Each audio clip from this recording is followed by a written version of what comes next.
Hi hello నమస్తే welcome to honey TV. ఈరోజు మనతో సినీ అండ్ పొలిటికల్ జర్నలిస్ట్ జగదేవ్ గారు ఉన్నారు. సార్తో మాట్లాడి కొన్ని విషయాలు తెలుసుకుందాం. నమస్తే అండి. సో ప్రస్తుతం అమిత్ షా గారి కొడుకు ఎవరైతే జైషా ఉన్నారో కొన్ని బెదిరింపు కాల్స్ లేకపోతే డబ్బు డిమాండ్ చేస్తూ కూడా ఎవరైతే బీజేపీ ఎమ్మెల్యేలు ఉన్నారో సో ప్రస్తుతం వార్తలు వైరల్ అవుతున్నాయి. దాని వెనకాల ఉన్న విషయాలు ఏంటంటే జైషా పేరు చాలామంది వినే ఉంటారు. ఎందుకంటే అమిత్ షా కేంద్ర హోంమంత్రి గారు అబ్బాయి, పైగా బీసీసీ అధ్యక్షులుగా కూడా చేసినట్టున్నారు. ఇప్పుడు ఐసీసీ ఇంటర్నేషనల్ క్రికెట్ కౌన్సిల్కి కూడా ఆయనే ప్రెసిడెంట్ అనుకుంటా. అంటే ప్రపంచ క్రికెట్ కూడా భారతదేశ క్రికెట్ ఏది చెప్తే అదే శాసించే స్థాయిలో ఉండే మనుషులు వాళ్ళు. సో అటువంటి జైషా ఫోన్ చేసి ఎమ్మెల్యేలకు అడగడము అనేది ఆశ్చర్యం కలిగించింది. ఫస్ట్ వేల కోట్లు అండి వాళ్ళకి, 5 లక్షలు 10 లక్షలు. అదే నా మైండ్ లో ఇప్పుడు మీరు మాట్లాడుతున్నారు కానీ నా మైండ్ లో అదే ఉంది. ఇప్పుడు 5 లక్షలు అంటే మా అయితే ఒక 100 మంది ఎంతో 50 లక్షలు కోటి రూపాయలు లెక్క. కరెక్ట్ మీరు అన్నట్టు. ఇప్పుడు 100 మంది ఇచ్చిన 50 లక్షలు అవుతాయి. ఒకవేళ ఒక్కొక్క ఎమ్మెల్యేకి 5 కోట్లు డిమాండ్ చేసిన, ఫర్ ఎగ్జాంపుల్ ఒకవేళ చేసిన 5 కోట్లు కూడా వాళ్ళకే పెద్దది, వాళ్ళకి ముందు జూజూబియే. 5 కోట్లు అంటే ఇప్పుడు 100 మంది ఇస్తే 50 కోట్లు కూడా సరే మించి అంటే అనుకోలేదు. అది కూడా వాళ్ళకి పెద్ద సమస్య కాదు. అది కూడా వాళ్ళు జైషా లాంటి వ్యక్తులు కాదు, చాలా తక్కువే నా దృష్టిలో.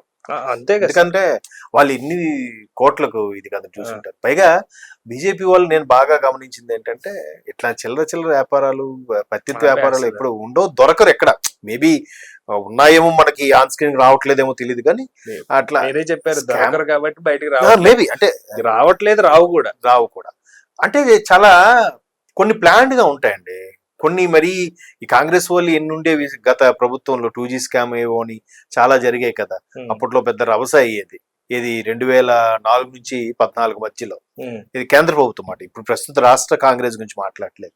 ఇప్పుడు బీజేపీ వాళ్ళు ఏంటంటే ఏవో చెప్తారు కానీ వాళ్ళు అయితే ఎంత భయంకరంగా మరీ డెప్త్కి, గతంలో ఇప్పుడు చిదంబరం గారు లాంటి మాజీ కేంద్ర మంత్రి, లేదంటే అది ఎవరు కనిమొళి రాజా గారు, ప్రతి ఒక్కరు కూడా చాలా మంది ఎదుర్కొనే వాళ్ళు ఉన్నారు. వీళ్ళైతే అలా ఏం ఉండదు. ఎంతసేపు ఈ మోదీ గారు, అమిత్ షా గారు లాంటి వాళ్ళు కూడా అదేదో కేసులు, ఏది అలా ట్రైన్ తగలబెట్టారనో లేదంటే డీల్ చేశారనో, ఆ సంఝౌతా ఎక్స్ప్రెస్ ఏదో గుజరాత్ అల్లర్లనో, అట్లాంటివి ఏవైతే వాళ్ళ మీద ఇష్యూస్ ఉన్నాయో తప్ప ఇట్లాంటి స్కాములు, మనీ లాండరింగ్లు అలాంటివి ఇప్పుడు లేవు. వాళ్ళు కానీ వాళ్ళ సంతతికి సంబంధించిన వాళ్ళు కానీ. సో ఇప్పుడు జైషా ఏంటి తండ్రి పేరు చెప్పుకొని ఇట్లా మిస్యూజ్ చేస్తున్నాడా అన్నట్టు చూస్తే ఆఖరికి ఒక ఎమ్మెల్యే డౌట్ వచ్చి 2-3 చేస్తే వాళ్ళు అలాగే సార్ పంపిస్తాం సార్ అన్నారట. మూడో వ్యక్తి మాత్రం నైన్తాలకు చెందిన ఎమ్మెల్యే ఎవరు, ఆయన జైషా అయితే మాట్లాడు, మీరు ఎవరంటే నేను జైషానే అన్నాడట. ఇది ఒక్క నిమిషం ఆగు, నీకు వాయిస్ కూడా రికార్డ్ చేస్తున్నాను, జైషా ఇలాంటి వ్యక్తి కాదు నాకు తెలుసు, చూద్దాం కాల్ చేస్తాంటే అప్పుడు వాయిస్ రికార్డ్ చేసి పోలీసుకి వినిపిస్తాడని టక్మని ఫోన్ పెట్టేశాడట. నిజంగా జైషా అయితే అలా ఎందుకు పెడతాడు? పైగా ఎట్లా సిల్లీగా ఫోన్లో ఎందుకు మాట్లాడతాడు? ఎమ్మెల్యేకి ఎందుకు భయపడతాడండి అసలు? సరే నువ్వు రా మాట్లాడాలి అంటాడు, ఫోన్ చేసి నువ్వు 5 లక్షలు ఇవ్వండి ఎందుకు అడుగుతాడు? ఒకసారి రండి మీతో మాట్లాడాల్సిన పని ఉంది అంటాడు. ఎక్కడ ఫోన్ చేశాడు? ఫ్లైట్ లేకపోయినా పరిగెత్తుకుంటాను వచ్చేస్తాడు. ఇంకోటి ఏంటంటే ఇవాళ రేపు ఏ టెక్నాలజీ వచ్చేసిన తర్వాత మీ వాయిస్ ని రికార్డ్ చేసి దాన్ని యాజ్ ఇట్ ఈజ్ గా వాయిస్ పెట్టి మాట్లాడటము చాలా వస్తున్నాయి.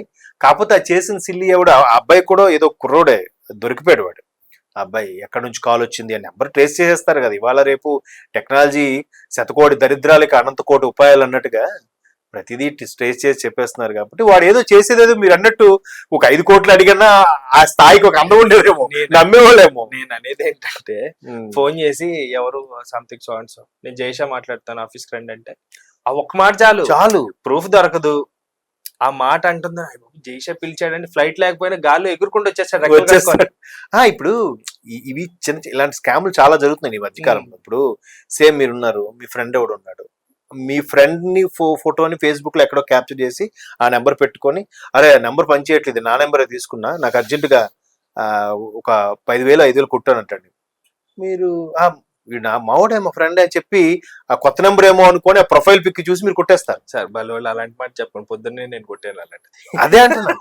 లేదు అలాంటివి ఒకవేళ నిజంగా అవసరం అయినప్పుడు వాట్సాప్ లో వాడు పెట్టిందని కాకుండా వాడికి అడగాలి, అరే ఈ కొత్త నెంబర్ నీదేనా అంటే, మరి పాత నెంబర్ ఏమైందిరా అంటే నాది పోయిందో లేదా నాకు కావాలేదో అడుగుతాడు కదా. డైరెక్ట్ వాట్సాప్ లో పెట్టాడు కదా, వీడియో కాల్ చేయొచ్చు కదా, వీడియో కాల్ చేస్తాడు కదా.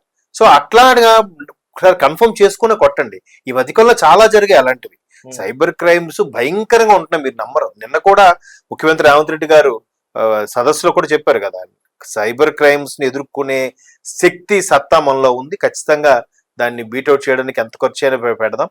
దానికి సంబంధించి పోలీసులకు ప్రభుత్వం ఎప్పుడూ పూర్తి అండగా ఉంటుందని కూడా నిన్న ముఖ్యమంత్రి రేవంత్ రెడ్డి గారు స్టేట్మెంట్ ఇచ్చారు.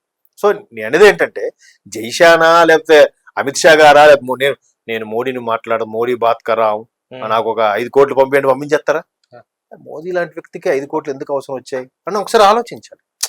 మీ సొంత చుట్టాలు బంధువులైనా కూడా అడిగినా ఏంటి ఇలా అడుగుతున్నారు, అన్నోన్ నెంబర్ నుంచి ఎందుకు చేస్తున్నారు ఏంటి అని ఒకసారి కన్ఫర్మ్ చేసుకొని అప్రోచ్ అయితే బాగుంటుంది. ఇలాంటి మోసాలకి బట్ ఇలాంటి మోసాలు అయినప్పుడు ఆ ఎమ్మెల్యే చూసారా, నైన్తేల ఎమ్మెల్యే భయపడకుండా జైషా అని ఎవడైనా సరే జైషా నన్ను అడగడం ఏంటి, సరే ఒకసారి చూద్దాం అని చెప్పి పోలీసులు చెప్పాడు. చెప్తే ఎవడో కుర్రోడు జైషా పేరుని వాడుకొని ఈ విధంగా డబ్బులు వసూలు చేసే కార్యక్రమం స్టార్ట్ చేశాడు. ఎవడో ఒకడు అమాయకుడు బకరా దొరకపోతాడా? ఎవడో ఒకడు ఇప్పుడు ఎమ్మెల్యే స్థాయి వ్యక్తి అనుకోండి, నిజంగా 5 లక్షలు కొట్టేశాడు అనుకోండి, షేమ్ బయటికి చెప్పుకోలేడు. ఎందుకంటే గత వైసీపీ ప్రభుత్వంలో కూడా ఒక వైసీపీ ఎంపీకి అలాగే 47 కోట్లు ఎంతో టోకరా వేశారు తెలుసు కదా, ఒక చిన్న ఓటీపీతో అని చెప్పేశాడంట ఫ్లోలో. 47 కోట్లు టోకరా. ఇలా రాయలసీమ ఎంపీ పేరు మర్చిపోయారు. సో అట్లాగా ఆ స్థాయిలో ఏంటంటే చెప్పుకోవడానికి భయపడతారు. 5 లక్షలు అన్న ఎవడు ఫోన్లో 5 లక్షలు ఎందుకు ఇష్యూ చేయడం, వాళ్ళకి 5 లక్షలు పెద్ద సమస్య కాదు కదా, వదిలేస్తారు, బయటికి రావు. బట్ ఈయన ధైర్యంగా మాట్లాడడం వల్ల ఇట్లాంటి బయటకు వచ్చి మరికొంతమందికి చెప్పడం, ప్రజలు అప్రమత్తం అవుతారు. ఇది మంచి ఆలోచన. ఆ ధైర్యంగా ప్రశ్నించిన ఎమ్మెల్యేకి మాత్రం hats off. Right. Thank you sir, thank you so much. Thank you viewers, bye.